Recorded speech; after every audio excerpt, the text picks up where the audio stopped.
नमस्ते नमस्ते. काय परिस्थिती आहे आपल्या आता सध्या?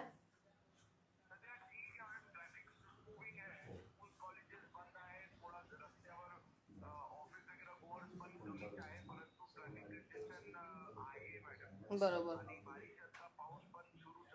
हां हां हां हां.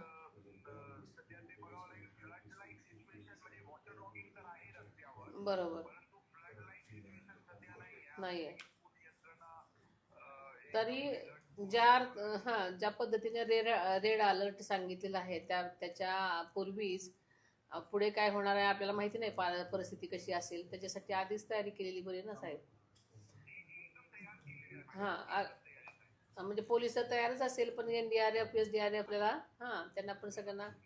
Okay okay. हा तेच म्हणजे सध्या म्हणजे माझी सगळ्यात काळजी आहे. म्हणजे सगळ्यांचीच आहे पण वारकऱ्यांची जास्त आहे. आपली कुठपर्यंत काय आपली तयारी आहे काय आहे ते विचारावं म्हटलं मी.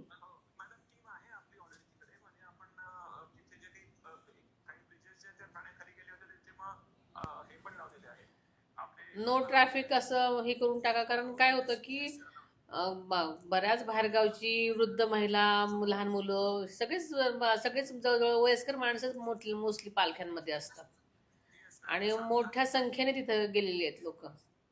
आता काय होतं की पुढचं ट्रॅफिक झालं जास्ती की मागचं सुद्धा सगळं वाढत राहतं. आपल्या एरियामध्ये हिंजवडी चाकण सगळीकडेच येत असल्यामुळे प्रचंड ट्रॅफिक होत असेल. मला असं वाटतं की तिकडे आपण नियंत्रण केलं पाहिजे जास्ती, कारण IT चे वगैरे सगळेच आणि MIDC आहे.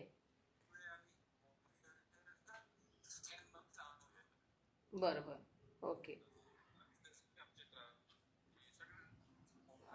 हा तर तुमचं सगळीकडे नियंत्रण कक्ष सतत चालू ठेवा आणि सगळीकडे व्यवस्थित लक्ष द्या आणि मला अपडेट करा.